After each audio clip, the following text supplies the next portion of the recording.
Hey everyone, Evan Jones with you here on the RPAC Rundown podcast. We've got another great episode lined up for you this week.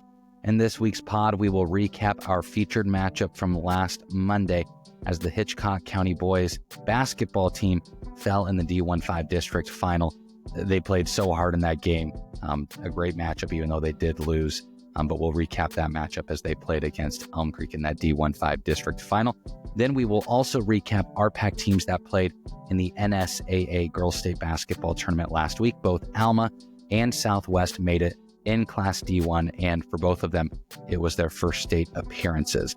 Alma made history by winning their first ever state game for girls basketball also, and they came away with a fourth place finish.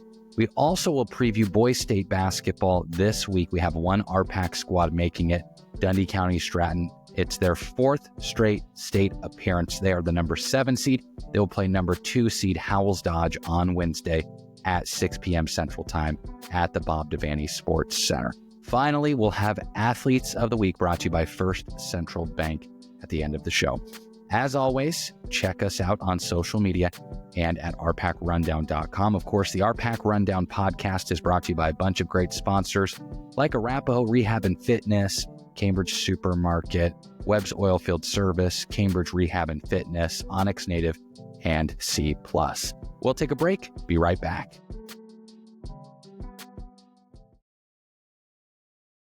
Last Monday evening, the number 12 seeded Falcons of Hitchcock County went to Elm Creek, the number 5 seed, for a matchup in the D15 district final. This game, of course, was for the right to compete at the NSAA Boys State Basketball Tournament this week, March 12th through the 15th. The Falcons fought hard, but eventually the Buffaloes made just a couple of more plays and Elm Creek won 56-52. They clearly left it all on the court, did the Falcons. Jace Hawkswell had 29 points for Hitchcock County. Adam Kisker and Mason Schilke each had 8. Hitchcock County ended the season at 16-8. This RPAC Rundown featured matchup was brought to you by Bentley and Kisker PC, Trails West, Hawkswell Motors, and Lakeside Sand and Gravel, LLC. Let's take a break, and then we will recap the RPAC squads that we had at the NSAA Girls State Basketball Tournament last week.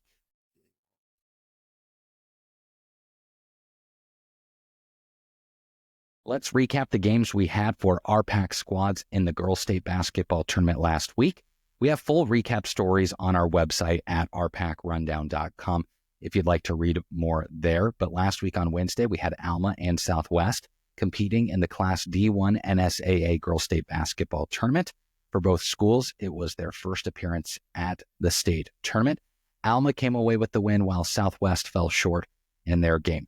What a way to make some noise at your first ever NSAA Girls State Basketball Tournament for Alma. The Cardinals were the number 5 seed in D1, and they faced off against number 4 seed Superior at Pinnacle Bank Arena. Alma played Superior earlier in the season on January 4th and lost 53-34. This time around, though, Alma was able to win in the quarterfinal matchup 45-36. The Cardinals were excellent on both sides of the ball.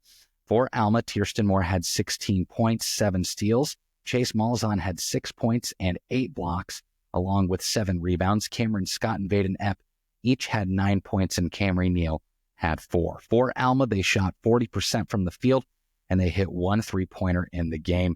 They had 26 rebounds. Now for Southwest, the number 3 seed, they played number 6 seed Cedar Catholic at the Bob Devaney Sports Center on Wednesday evening. The Rough Riders played hard also, but they fell in this game by a final of 54-27. In the opening minutes of the game, it appeared it was going to be a tight battle. However, though, in the first quarter, Cedar Catholic was able to create some space, and they led 19-7 after the opening quarter, and they did not look back. For Southwest, Aspen Billiter had 7 points and 6 rebounds. Kira Nelms and Atlee Nelms each had 6. Kira had 7 rebounds also. Anastasia Gallegos and Allison Van Pelt each had 4. Southwest shot 20% from the field, 1 for 16 from 3. They had 41 rebounds. Southwest closed the season at 23-2. Let's take a short break, and then we will continue to recap Alma's appearance at the Girls State Basketball Tournament last week. You're listening to the RPAC Rundown Podcast.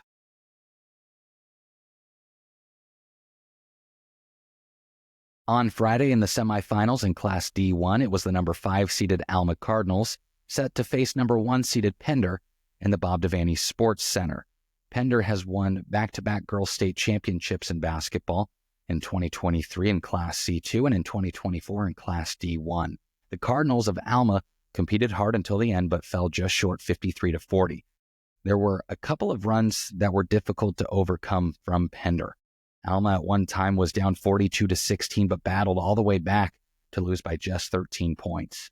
In the final period, they outscored Pender 18-11. Alma's defensive intensity and effort were solid throughout the game. For Alma, Cameron Scott had 13 points, Kirsten Moore had 8, and she had 6 rebounds, 3 steals, 2 blocks, and 4 steals. Chase Malzahn had 6 points. Baden Epp finished with 7 points and 7 rebounds, and Miley Whitney had 2 points. As a team, Alma shot 32.7% from the field, 1 for 7 from 3, and 7 for 9 from the free throw line, and they had 37 rebounds. So on Saturday, that meant Alma would play in the 3rd and 4th place game. Win or lose, the Cardinals were going to make history.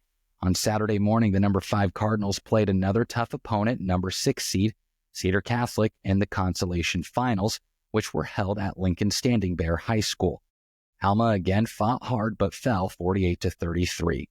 For Alma, it was similar to Friday's semifinal game. They had excellent looks on offense, but the ball just wouldn't go through the hoop.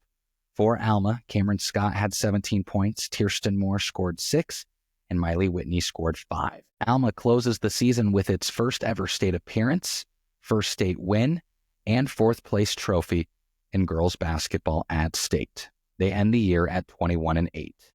Girls state basketball coverage was brought to you by Connecting Resources, Erkey Seeds, LLC, Banner Capital Bank, Eddy Construction, Dr. Jesse Neal Dental Care, Agriculture Precision Specialists, Dakey Law Office, LLC, Wakanda Boats and Motors, Rippy Solutions, Onyx Native, Foster Sales, Hilltop Seeds, Ag Edge, Lord's Hardware, Furniture and Appliances, First State Bank, Hayes Seed, and Clearview Realty. Let's take a break and then preview the boys state basketball tournament as Dundee County Stratton has qualified once again.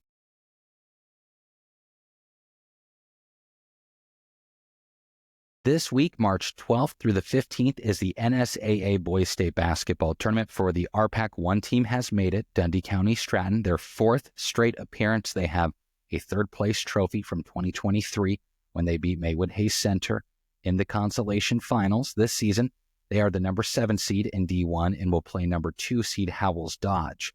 That game is at the Bob Devaney Sports Center on Wednesday at 6 p.m. Central Time. Let's take a look at the Jaguars first. They are 22-5 this season. They won the D1-2 district final over number 15 seed Axtell 70-37. Howells Dodge was the number 2 seed, obviously. They don't have one clear-cut scorer, as they have a handful of players that score well. We'll do our best with some of the names here. Nathan Tomac, a 6'2" junior who averages 11.6 points per game and 5.7 rebounds per contest. Andre Martin, a junior, averages 10.7 points per game and 5.6 rebounds. Dane Meyer is a junior who averages 9.1 points per game and 5.7 rebounds.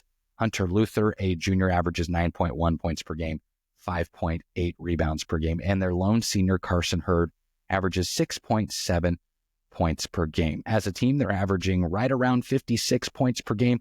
The Jaguars had a championship in 2013, a runner-up in 2021, and they finished 3rd in 2014. Their last appearance was in 2023, and they fell to Johnson Brock in the opening round. Now for Dundee County Stratton, they are 19-5 this season. They won the D1-7 district final as the number 7 seed over number 10 seed East Butler 54-50. They are led by Lane Bybee, who averages 16.9 points per game, and Ethan Latta averages 15.4 points per game, 11.4 points per game from August Shaw. They are all juniors. Bybee averages 8.5 rebounds per game. Latta is at 6.1 rebounds a game, and freshman Breck Horner averages 5.2 rebounds per game. Latta averages 4.2 assists. Junior Dante Horner, he averages 3.4 assists per game. Bybee leads the team in blocks with 1.4 per game. Latta averages 2.8 steals per game as a team. They average 61.5 points per game, 32 rebounds, 14.1 assists, 12.2 steals, and 12.3 turnovers. They shoot 46% from the field, 28% from three, and 61% from the charity stripe. As we said, this is their fourth straight appearance at the state tournament for DCS. I think this will be a fun matchup. Of course, when you get down to state, you're going to see some really great games. We'll take a break, and then we will go through our Athletes of the Week, brought to you by First Central Bank.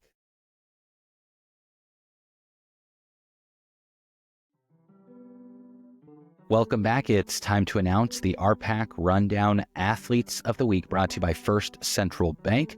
Let's plan for tomorrow together. First Central Bank, member FDIC.